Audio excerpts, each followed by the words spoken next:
하나님 말씀 마태복음 9장 18절에서 25절까지의 말씀. 마태복음 9장 18절에서 25절 말씀 함께 합독합니다. 시작. 예수께서 이 말씀을 하실 때에 한 관리가 와서 절하며 이르되 내 딸이 방금 죽었사오나 오셔서 그 몸에 손을 얹어 주소서. 그러면 살아나겠나이다 하니 예수께서 일어나 따라가심에 제자들도 가더니 12해 동안이나 혈루증으로 앓는 여자가 예수의 뒤로 와서 그 겉옷가를 만지니 이는 제 마음에 그 겉옷만 만져도 구원을 받겠다 함이라. 예수께서 돌이켜 그를 보시며 이르시되 딸아 안심하라 내 믿음이 너를 구원하였다 하시니 여자가 그 즉시 구원을 받으니라. 예수께서 그 관리의 집에 가사 피리 부는 자들과 떠드는 무리를 보시고 이르시되 물러가라 이 소녀가 죽은 것이 아니라 잔다 하시니 그들이 비웃더라. 무리를 보내신 후에 예수께서 들어가사 소녀의 손을 잡으심에 일어나는지라. 그 소문이 그 온 땅에 퍼지더라. 아멘. 아멘. 자리에 앉으십니다. 오늘도 주님의 은혜와 은총이 저와 여러분 가운데 함께하는 줄 믿습니다. 마태복음 오늘 18번째 시간 생명의 문을 여는 믿음이라는 제목으로 말씀 전합니다. 저와 여러분 더불어 은혜 받으시기를 축복합니다. 오늘 본문의 이야기는 우리 교회를 다닌 분들이면 다 아는 이야기입니다. 12해를 혈루증으로 앓던 여인을 예수님이 치료하신 이야기, 회당장의 딸의 질병을 죽음에서 고쳐주신 이야기. 오늘 본문의 이야기는 이른바 액자 소설의 형식으로 되어 있어요. 이야기 속의 이야기. 그래서 회당장의 이야기 속에 혈루증 앓는 여인의 이야기가 포함되어 있는 듯한, 물론 이제 같은 사건이긴 한데 전에 제가 마태복음을 구분하면서 기억하시겠지만 우리는 지금 계속같이 마태복음을 강의하며 마태의 시선, 마태의 관점, 마태의 생각으로 마태복음을 구조적으로 이해하고 또 해석하려고 하는 그런 움직임들을, 마음들을 갖고 있는 줄로 압니다. 마태복음 8장과 9장은 예수님의 10개의 기적 능력 행함의 사건들이 기록되어져 있는데 세 개로 구분을 한다라고 말씀을 드렸어요.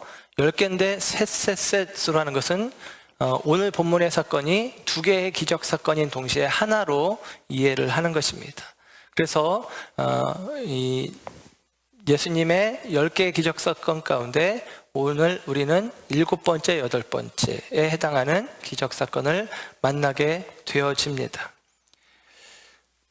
오늘 본문 속에 우리가 읽은 마태복음 본문에는 예수님께서 부탁을 받는데 한 관리가 예수님에게 부탁을 했고 그 관리를 따라 가셨다, 그 집에 가셨다라고 이야기를 해요.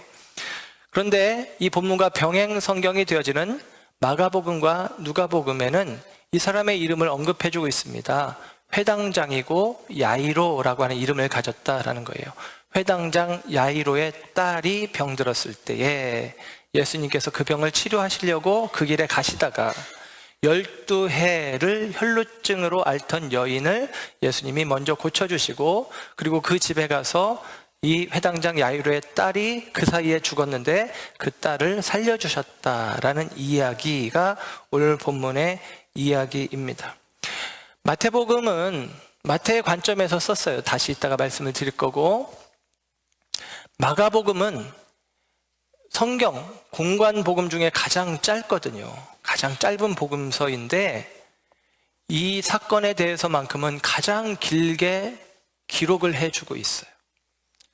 누가복음이 보통 가장 길게 설명을 해주는데 이 사건, 오늘 우리가 다루는 이 사건은 마가복음이 가장 길게 설명을 해주고, 제가 대충 이렇게 눈으로 보니까 마태복음에 기록된 오늘 본문의 내용보다 누가복음은 똑같은 사건을 4배 정도의 분량으로 자세하게 설명해서 기록을 해줍니다. 그래서 오늘 먼저 이해하는, 이 사건에 대해서 이해하는 내용들 속에서는 제가 마가복음의 이야기들을 가지고 여러분들에게 말씀을 드릴 거고 마태복음으로 결론을 지어서 설명을 할 것입니다. 예수님께서 마가복음이나 누가복음은 건너편에 가셨다가 돌아오셨을 때, 마가복음 5장의 기록에는 배를 타고 예수님이 다시 오셨다라는 거예요. 그게 어디냐면, 우리가 전에 우리는 살폈지만 마가복음이나 누가복음이 시간의 순서대로 되어 있는데 마태복음은 시간의 순서대로 기록하지는 않았어요. 그런데 예수님 배를 타고 다시 돌아오신 그곳이 가버나움입니다. 그리고 누가복음이나 마가복음의 내용을 보면 예수님께서 배를 타고 건너가실 때 풍랑을 만나고 건너편 가다라 지방 혹은 거라사 지방에서 귀신 들린 사람을 고쳐주시고 다시 돌아오셨을 때, 그때라고 기록을 해주고 있어요. 그때 수많은 사람들이 예수님께 모여드는데 더군다나 큰 이슈가 생겼는데, 회당장 야이로가 예수님께 자기 딸을 살려달라고, 오늘 마태복음에는 방금 죽었습니다 라고 이야기하지만 마가복음과 누가복음의 말씀을 보면 아직 죽지 않고 거의 죽어가는 상태, 위독한 상태에 있을 때에 부탁을 하는 것을 볼 수가 있습니다.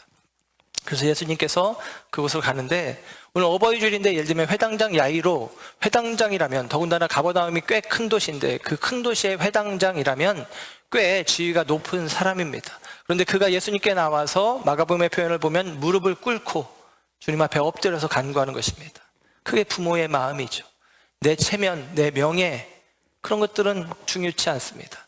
내 생명 같은 자녀의 그 치료와 회복을 위해서 부모는 기꺼이 무릎을 꿇을 수도 있는 게 부모의 마음이다라는 생각을 야이로를 통해서 해보게 되어집니다.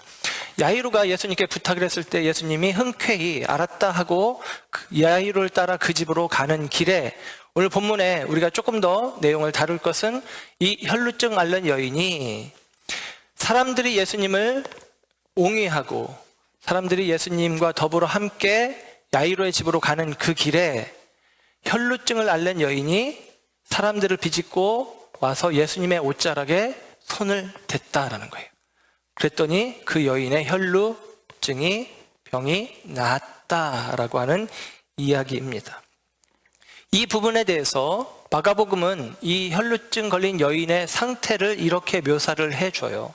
마가복음 5장 25절 26절에 12해를 혈루증으로 앓아온 한 여자가 있어 많은 의사에게 많은 괴로움을 받았고 가진 것도 다 허비하였으되 아무 효험이 없고 도리어 더 중하였던 차에, 그렇게 이야기합니다.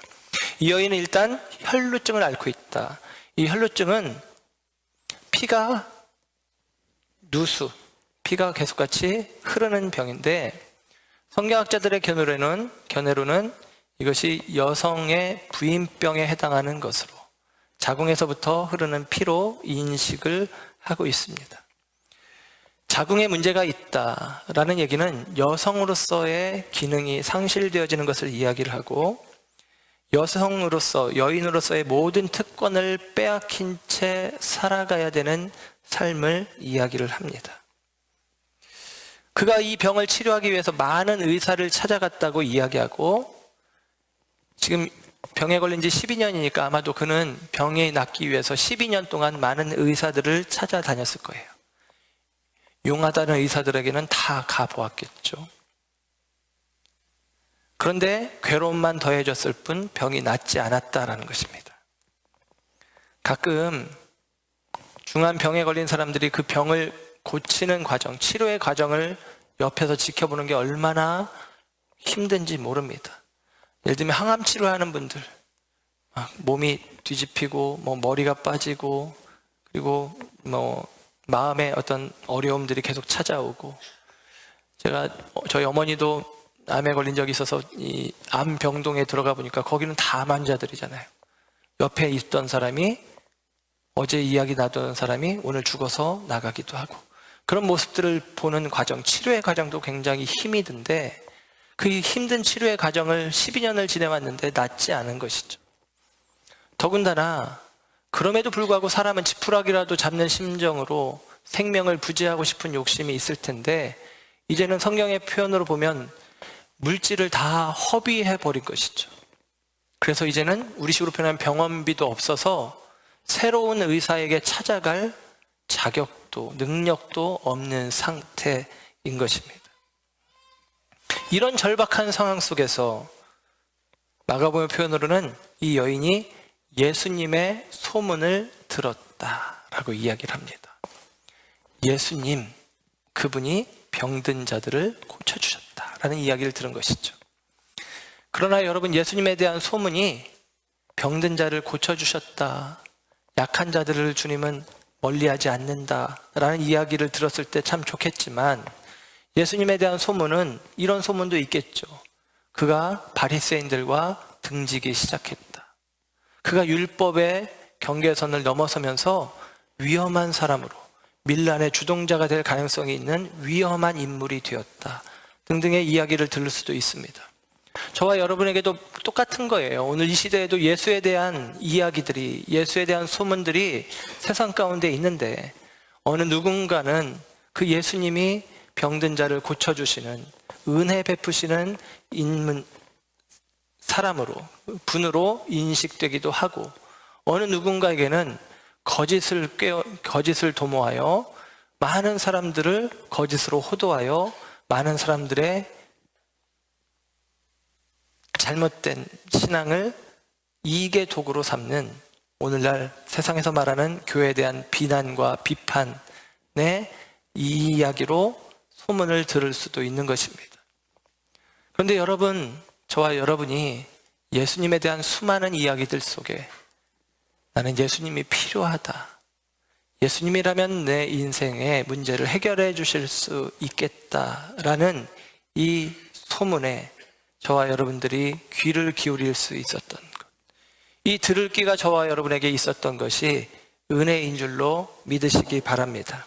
말씀은 마가복음 5장 27절에 그가 소문을 들었고 28절에 생각을 했다라고 다음 절에 이야기를 해요. 예수님에 대한 소문이 이 여인에게 생각을 갖게 하는데, 이 여인의 생각은 예수님에 대한 긍정적인 생각이었던 것입니다. 내가 예수님의 옷자락을 만지기만 해도 나는 나을 것이다 라고 하는 믿음의 생각을 그가 품었다라고 하는 것이죠.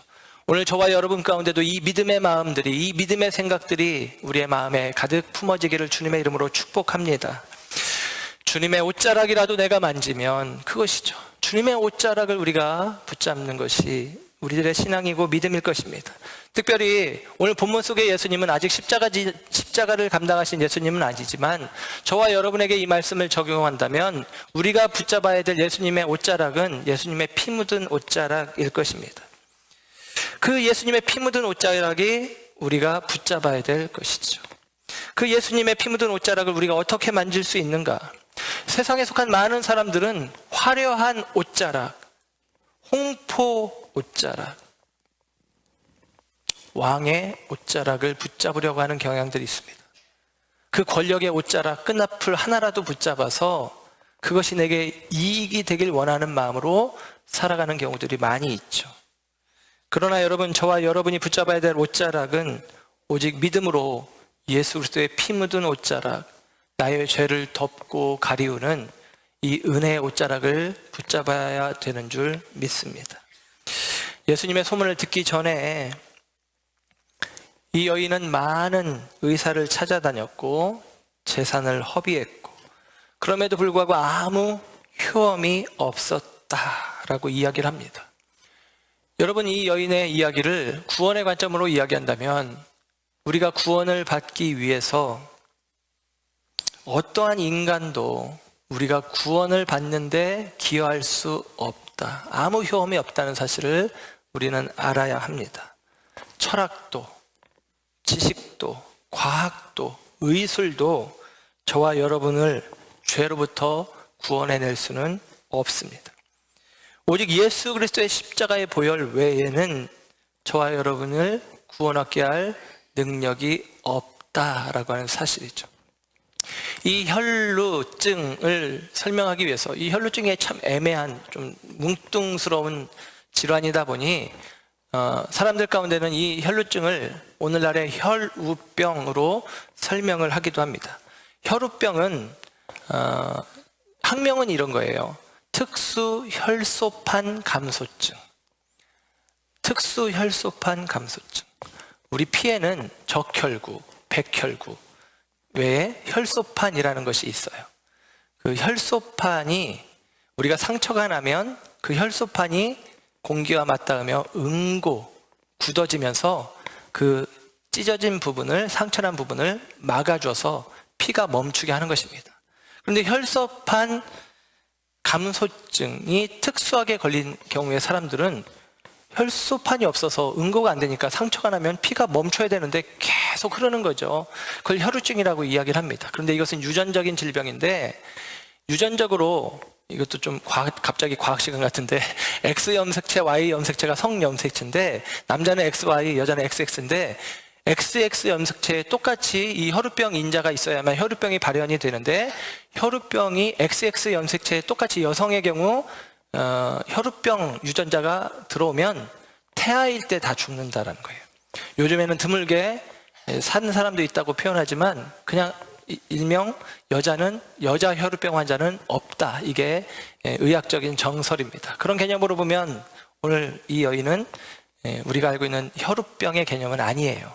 다만 말씀드린 대로 몸에서부터, 특별히 여성의 그 자궁에서부터 피가 흐르는 현상을 이야기한다, 그렇게 보는 것이 맞다라고 하는 사실이죠. 그런데 이 혈우증으로 제가 설명을 드리는 이유는, 물론 의학적으로는 다른 개념이지만 피가 멈추지 않는다, 이게 혈루의 개념이고 혈우병의 증상인데요. 피는 곧 생명인데 그 생명이 계속같이 쏟아져 나가는데, 그 쏟아지는 피, 그 누수되는 피를 막을 수 있는 피는 예수의 피밖에 없다라는 생각을 해본 것입니다. 예수님의 피만이, 저와 여러분이 죄로 말미암아 죄의 상처에 찢겨 우리의 생명이 쏟아지는 그 과정 속에 저와 여러분의 그 생명을 보존하는 혈소판, 영적인 혈소판이 있는 생명의 피라는 사실을 생각해 봅니다. 그래서 우리는 예수님의 피 묻은 옷자락에 우리의 손을 내미는 것이 중요하다라고 하는 사실이죠. 이 여인이 예수님의 옷자락에 손을 내미는 과정 가운데 참 어려움들이 있었습니다. 외적으로 내적으로 어려움이 있는데, 외적인 어려움을 이야기한다면 이런 것입니다. 지금 예수님 옆에는 수많은 사람들이 예수님께 옹의하여 예수님을 따라가고 있습니다. 수많은 사람들이라고 이야기하고 혹은 수많은 무리들이라고 이야기할 때 이들은 사실은 남자들입니다. 예수님과 관련된 영화를 보시면 가끔 예수님이 어디 가실 때에 제자들이나 사람들이 이렇게 따라가는데, 여자들은 성경에도 그런 표현이 나오는데 멀찍이서 예수님을 따라가거든요. 이 사람이 여인의 몸으로 남자들 틈바구니를 헤집고 가서 예수님의 몸에 손을 대는 것은, 이것은 합당하지 않은 일이고 불가능한 일입니다. 어려운 일입니다. 이런 외적인 문제가 있어요. 더군다나 이 여인은 지금 혈루증을 앓는 여인인데, 혈루증은 전에 보았던 나병과 거의 비슷하게 여겨집니다. 천형으로 여겨지고 하나님이 주신 벌로 여겨져서 종교적으로도 정죄받는 병이 혈루병입니다. 그런데 이 혈루병 증상을 가진 이 여인이 분리되어서, 사람들과 분리되어서 지내야 되거든요. 바꿔 이 여인이 12회를 혈루증으로 앓았다는 얘기는, 이 여인이 마치도 나병 환자처럼 가족과도 분리된 상태로 12년 동안 자기 혼자 아주 오랫동안 외로움과 분리 가운데 갇혀 지냈던 인생이라는 의미이기도 합니다. 그리고 그는 누군가 나에게 접촉하려고 하면 나는 부정하니까 가까이 오지 마세요 라고 이야기해야만 하는 사람이죠. 그런데 예수님을 지금 옹이하고 가는 사람들 사이를 지나서 예수님께로 나아가는 데는 수많은 사람들을 만나게 되어지고 만지게 되어지고, 그 과정은 율법에 허락되지 않은 부분입니다. 레위기 15장에는 유출병에 대한 이야기로 한 장을 다 가득 채우고 있는데, 앞부분에는 남자들의 유출병에 대해서 이야기하고, 레위기 15장 19절부터는 여자들의 유출병에 대해서 이야기를 하는데, 여자들의 유출병 가운데 특별히 15장 25절에는 이런 표현을 해요. 만일 여인의 피의 유출이 그의 불결기, 우리식으로 표현하면 생리기를 이야기합니다. 그 불결기가 아닌데도 여러 날이 간다든지 그 유출이 그의 불결기를 지나도 계속되면 그 부정을 유출하는 모든 날 동안은 그 불결한 때와 같이 부정한즉, 그렇게 이야기합니다. 오늘날에야 이런 개념이 말도 안 되는 개념이라고 우리가 생각하겠지만, 고대 사회에 의학이 발전하지 않은 상태에서는 모든 이 몸에서 나는 그런 어떤 타액들이 오염과 질병과 전염병의 가능성으로 여겨졌기 때문에 부정함으로 일단 판단을 하는데, 이 여인이 이런 부정함이 있기 때문에 사람들로부터 분리돼야 되고, 그 여인의 침상, 그 여인의 옷, 그 여인이 예를 들면 앉은 의자 등등, 그 여인도 만지면 안 되지만 그 여인이 접촉했던 물건들도 어느 누구도 만지면 안 되는 거예요. 그 순간 그들도 다 부정해지는 것이죠. 오염되었다라고 생각을 하는 것입니다. 그러니 이 여인이 남자들 틈을 지나가는 것은 율법에 허락되지 않은 부분이고, 이것이 발각되는 날에 이 여인이 돌팔매질을 당해 죽어도 마땅한 상황입니다. 그러니 예수님께 나아가는 것이 그냥 그렇게 쉬운 일이 아니죠. 그런데 이 여인은 믿음으로 예수님께 나아가는 용기, 결단을 가지고 있다라는 사실입니다. 더군다나 이 여인의 내적인 문제가 있는데요, 그동안 우리는 예수님께서 많은 사람들을 고치고 치료한 이야기들 보았습니다. 그런데 여러분, 다른 이야기들 보면 이런 겁니다. 예를 들면 눈먼 사람이, 앞으로 보겠지만, 예수님 저 못 봐요. 안진뱅이가, 예수님 저를 보세요. 저 평생을 앉아 살았어요.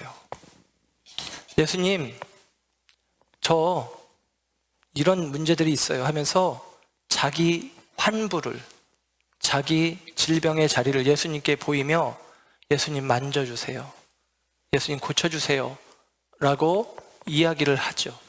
그런데 이 여인은 여인의 병입니다. 이 여인의 병은 입 밖에 내기도 부끄러운 것이고, 예수님께 나왔다 할지라도 예수님에게 내 몸의 환부를 만져주세요 할 수도 없는 그와 같은 질병입니다. 예수님께 나아가도 예수님께 뭐라고 이야기도 못할 상황인 것이죠. 그래서 이 여인은 예수님께 다른 사람들이 다윗의 자손이여 나를 불쌍히 여기소서, 예를 들면 외치는 방식, 주님 나를 좀 도와주세요 하는 방식이 아니라 예수님의 옷자락 한 자락이라도 내가 만지면 하는 마음이었던 것이죠. 여러분, 이 여인이 외적인 내적인 모든 문제를 넘어서서 주님 앞에 믿음으로 나아가서 믿음으로 그 옷자락에 손을 대었을 때에 이 여인이 치료를 경험하게 되어집니다. 율법의 개념으로는, 율법에는 이 피를 쏟는 이 여인이 부정한 여인이고, 부정한 여인을 만진, 접촉한 경우는 함께 더불어 부정해진다라는 것입니다. 이 부정한 여인이 예수님을 만진 그 순간 예수님은 부정해지는 것이 율법입니다. 그런데 예수님이 부정해진 것이 아니라 부정했던 여인이 깨끗해진 것입니다. 예수님이 오염된 것이 아니라 부정했던 이 여인이 정결해진 것입니다. 이것이 복음의 신비입니다. 율법은 부정한 자가 만지면 더불어 부정해지는 것이 율법의 내용이라면, 복음은 부정한 자가 그리스도를 만나니 그 여인이 오히려 깨끗하게 되었다라고 이야기하는 것이죠. 이것이 예수의 능력입니다. 내 주의 보혈은 정하고 정하다, 내 죄를 정케 하신 주 나로라 하신다. 약하고 추해도 주께로 나가면 힘 주시고 내 추함을 곧 씻어 주시네. 내가 주께로 지금 가오니 골고다의 보혈로, 예수님의 보혈로 나를 씻어 주소서. 여러분, 이게 예수의 능력입니다. 이게 복음의 능력입니다. 우리를 깨끗하게 하시는 은혜가 있다라고 하는 사실이죠. 이 여인이 예수님을 만지고 그 옷자락에 손을 대는 그 순간 치료를 경험합니다. 그런데요, 오늘 성경에는 없지만 마가복음에는 이런 이야기로 이어져요. 예수님이 가시다가 이 여인이 자기를 만진 그 순간 뒤를 돌아보시며 한마디 하십니다. 누가 나 만졌냐? 누가 나 만졌어? 누가 내 옷자락에 손을 대었다? 라고 이야기합니다. 여러분, 수많은 사람들이 예수님을 옹이하고 가는 길입니다. 성경에 보면 베드로 혹은 제자들이 이런 이야기를 해요. 예수님, 수많은 사람들이 애워싸서 미는 것이 지금 안 보입니까? 누가 예수님을 만졌냐니요. 이 사람도 다 예수님 지금 만졌는데요. 지금도 예수님 옆에 다 지금 붙어 있는데요. 누가 예수님을 만졌냐고 물어보시면 어떡합니까? 라고 반문합니다. 그런데 예수님은 이야기하는 거죠. 누가 나를 만졌다라는 것입니다. 수많은 예수님을 만지는 손길들이 있었지만 예수님은 이 여인의 만지는 순간을 느끼셨고 그 순간 자기 능력이 나가는 것을 아셨고, 사실 바꾸어 말하면 누가 만진지도 주님은 아셨겠죠. 예수님께서 물으시는 거예요. 여러분, 저와 여러분의 신앙 가운데도 이런 일들이 많이 있습니다. 우리가 수많은 사람들이 예수님께 가까이 하며 따라가며 수많은 사람들이 손을 내밀어 예수님을 터치하지만 의미 없는 접촉도 있다라고 하는 사실이죠.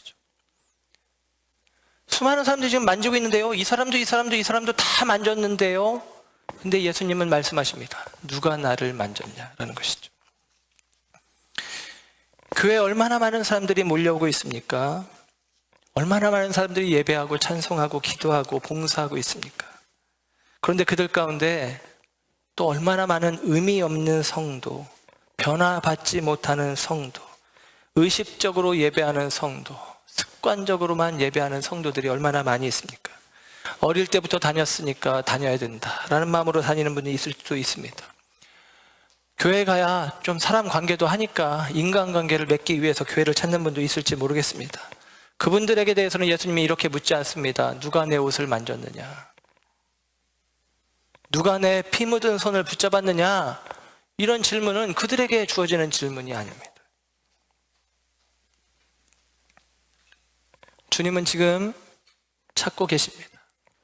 의미 없는 손길이 아니라 의미 있는 믿음의 손을 내어미는 예배자요, 성도요, 하나님의 사람들을 찾고 계시다라고 하는 사실입니다. 우리가 예배를 마치기까지 아무런 감동도 깨달음도 없다면 우리는 의미 없는 접촉을 하고 있는 군중들 속에 속한 하나에 불과할 것입니다.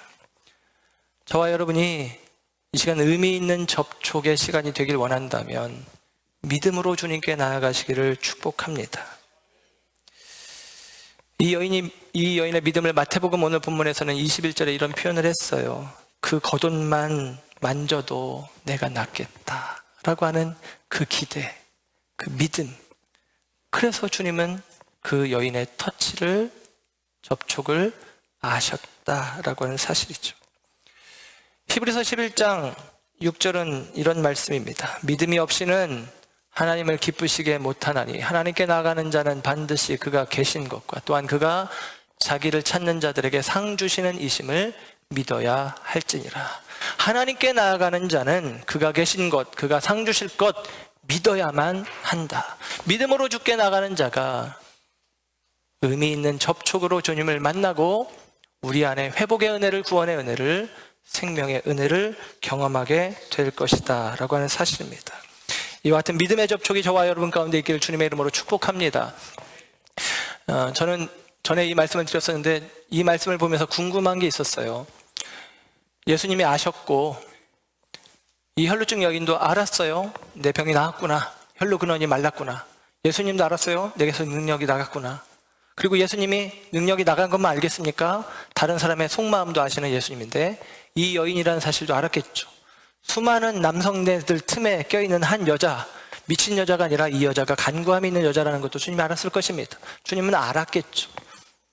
그리고 이 여인이 어디가 아픈지도 주님은 아셨을 것입니다. 그런데 이 예수님이 가다가 멈추어 서서 이야기해요. 누가 나 만졌냐? 빨리 얘기해라. 제자들이 가자고 하지만 예수님이 버티고 서서 안 가고 누가 만졌냐고 자수할 때까지 난 안 간다 버티고 계시니까 이 여인이 얘기합니다. 자수를 해요. 제가 만졌습니다.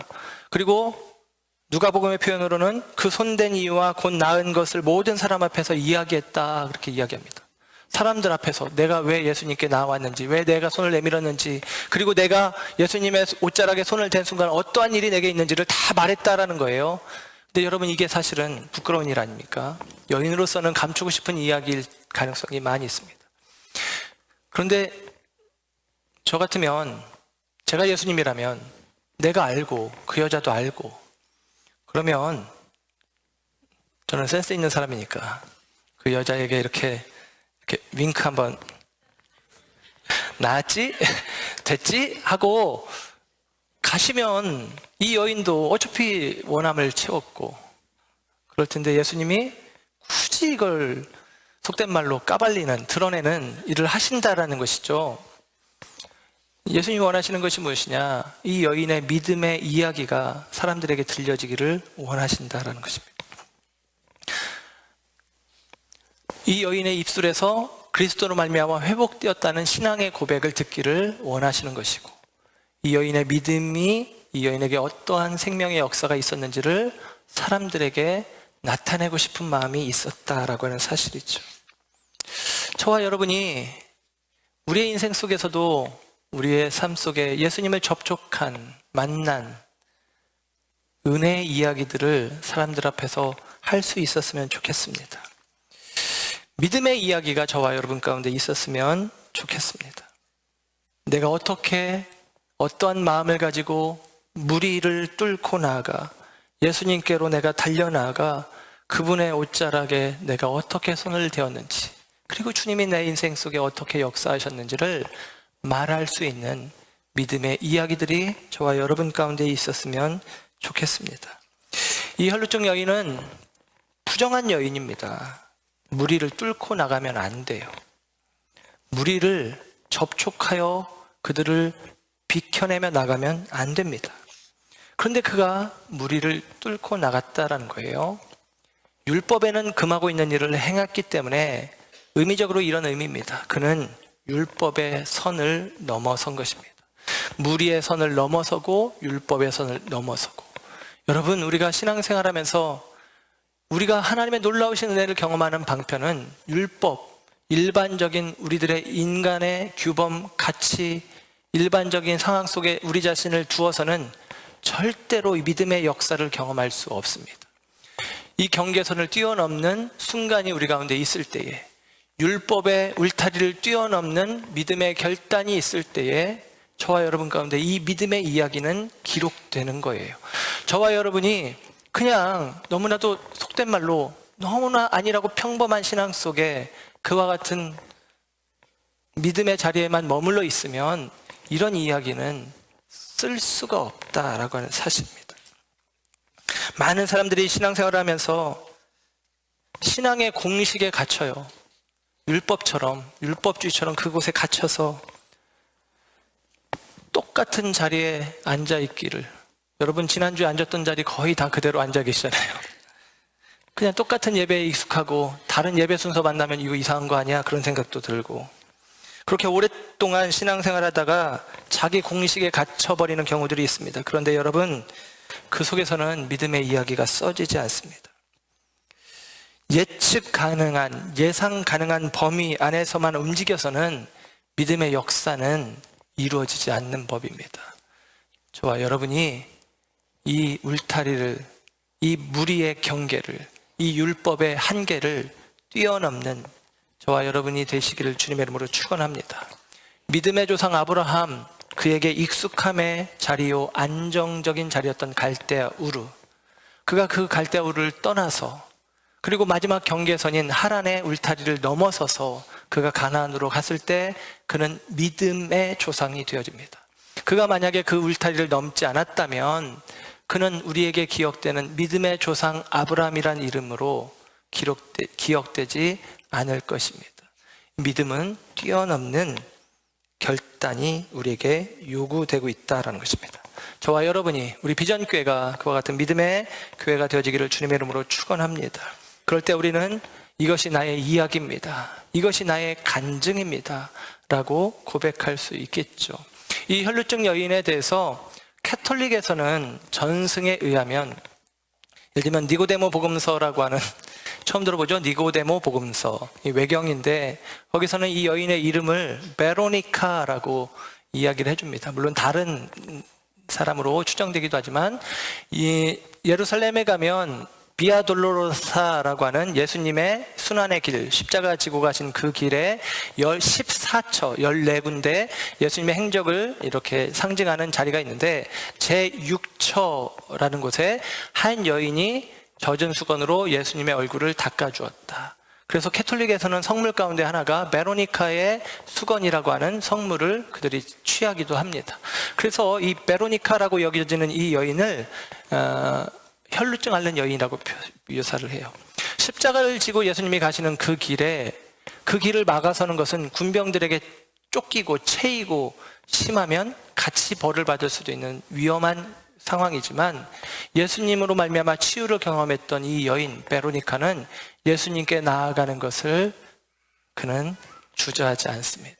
그리고 그 예수님의 순환당하시는 그 길에 함께하여, 물론 전승의 이야기지만 함께하여 예수님의 그 땀난 얼굴을 자기 수건으로 닦아주는, 예수님의 옷자락을 통해서 치유받은 이 여인이 마치도 자기 옷자락으로 예수님의 그 힘겨워하는 얼굴을 닦아주는 모습으로 우리는 생각해 볼 수가 있어요.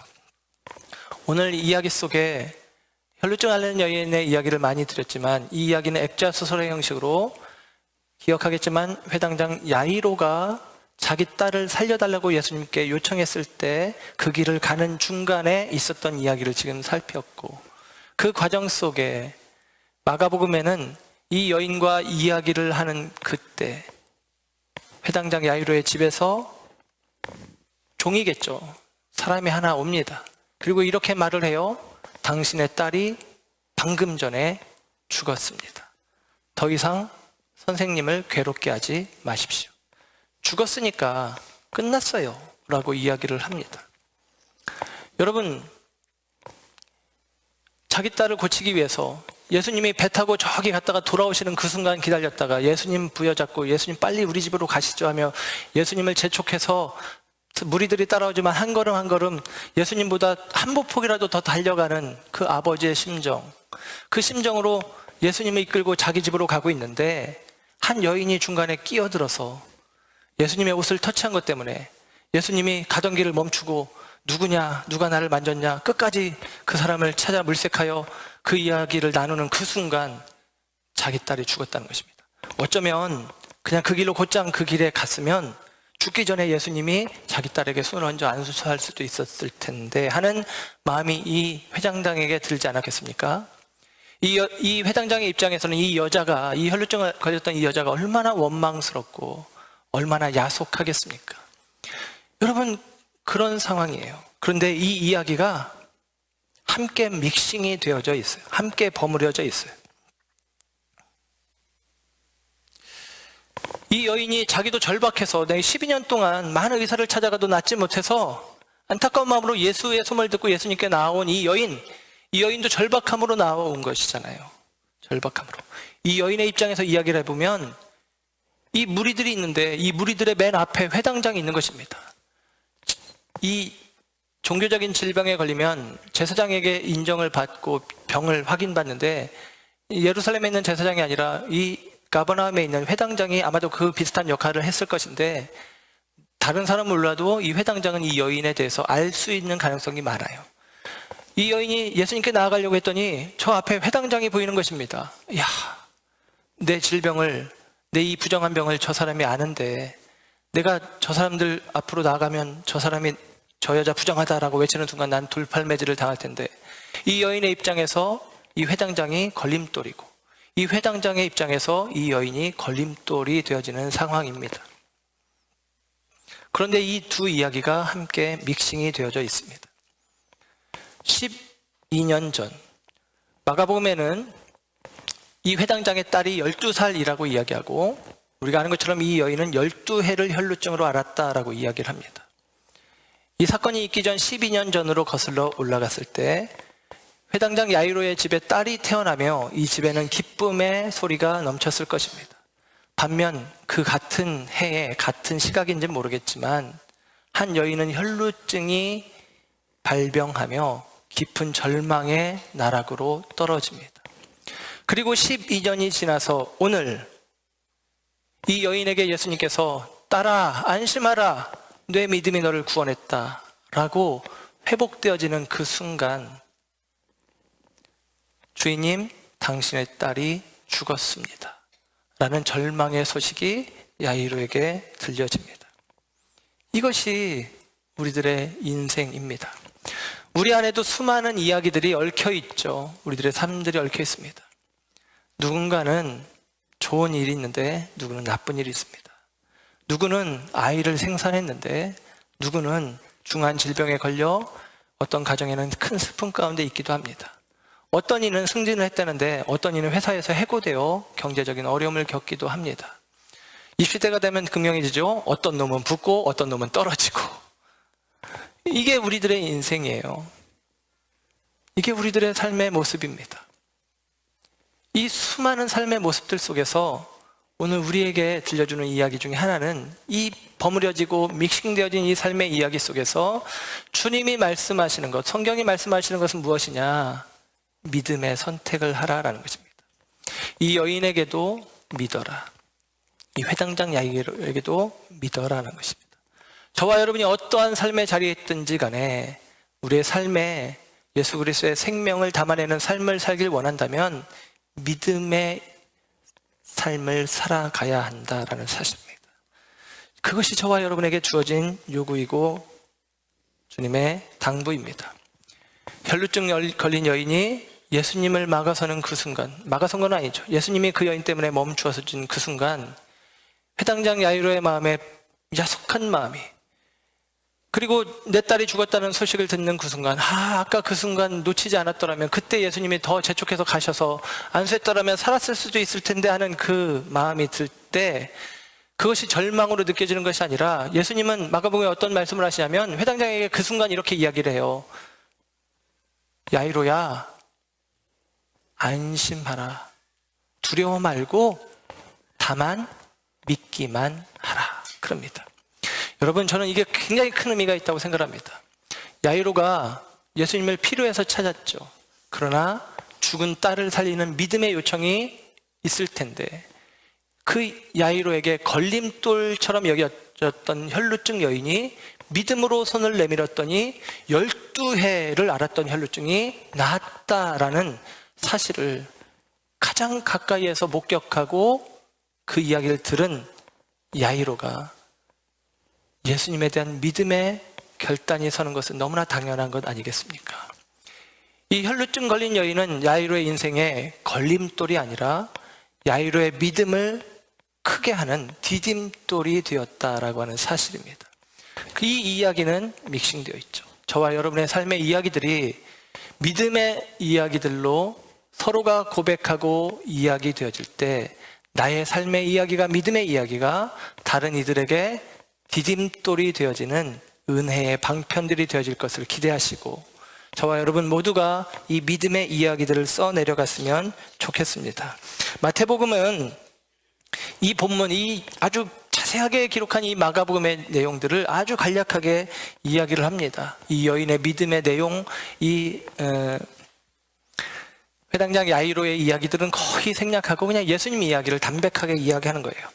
예수님에 대해서 지금 뭐라고 이야기하고 싶은 거냐면 아까 말씀드렸듯이 세 개의 이야기로 예수님의 기적 사건을 이야기하면서 첫 번째 세 개의 사건은 나병 환자를 고치시고 백부장의 하인을 고치시고 베드로의 장모를 고치신 것, 이것은 자비의 주님, 긍휼의 주님, 소외된 자들을 찾아오시는 주님을 상징한다고 말씀을 드렸고, 두 번째 풍랑을 잠잠케 하시고 거라사 광인을 귀신을 쫓아내시고 중풍병자를 고치신 이야기, 그 이야기들 속에서는 예수님께서 자연도, 귀신도, 그리고 죄사함의 권세도 있다는 사실, 자연도 제하고 귀신도 쫓아내고 죄사하는 권세의 예수로 기록을 하고, 그리고 오늘부터 보여지는 말씀들 속에서는 예수님으로 말미암아 치료, 회복, 곧 구원, 하나님의 나라가 성취되고 있다라는 이야기를 하는 것입니다. 특별히 오늘 본문 속에 있는 예수님은 12해를 혈루증으로 앓는 여인, 피는 생명인데 그 생명이 12해를 쏟아졌다는 얘기는 생명이 다했다는 영적 상징입니다. 방금 사람들의 생각으로 죽기 전에는 가능성이 있는데 죽었다라고 하는 얘기는 생명이 떠나갔다는 얘기고 가능성이 없다는 상징이죠. 그 속에 예수님께서 혈루증 여인을 고쳐주고 야이로의 딸을 살려주었다는 얘기는 한마디로 말하면 예수님이 생명의 주님이라는 사실입니다. 오늘 마태는 그 생명의 주님을 담백하게 우리에게 이야기합니다. 그래서 마태는 심지어 내 딸이 방금 죽었는데 와서 손을 얹어 살려주십시오 라고 기록을 해주며 예수님이 죽은 자도 살리시는 생명의 주님이라고 이야기해 줍니다. 사랑하는 여러분, 저와 여러분의 믿음의 대상 되신 예수님은 생명의 주님이십니다. 그 주님 안에서 저와 여러분이 믿음으로 나아갈 때에 우리는 생명의 문을 열고 내 삶의 자리에 생명으로 내 삶을 채워갈 것입니다. 생명의 이야기로 내 삶을 채워갈 것입니다. 이 생명의 이야기가 저와 여러분이 세상 가운데 들려줄 이야기이고 이 생명의 이야기가 믿음으로 나아가는 삶의 자리에 예수님이 채우시는 내용들이라는 사실입니다. 생명으로 서시는 저와 여러분 모두가 되시기를 주님의 이름으로 축복합니다. 마가복음에는 소문내지 마, 아무에게도 말하지 마 라고 이야기해요. 근데 마태복음에는 그 소문이 온 땅에 퍼지니라 26절에 이야기합니다. 예수 그리스도가 온 땅에 그 이름이 퍼지니라. 예수가 그리스도로 선포되니라. 예수가 생명의 주관자로 선포되었다 라고 마태는 선언합니다. 그리고 마태는 우리에게 이렇게 이야기하는 거예요. 그 예수를 믿어라. 저와 여러분 다시 믿음의 자리로 나아가시고 믿음의 이야기로 채우시고 믿음에 반응하시는 예수님의 생명으로 저와 여러분의 삶을 채워가시기를 주님의 이름으로 축원합니다. 기도하겠습니다.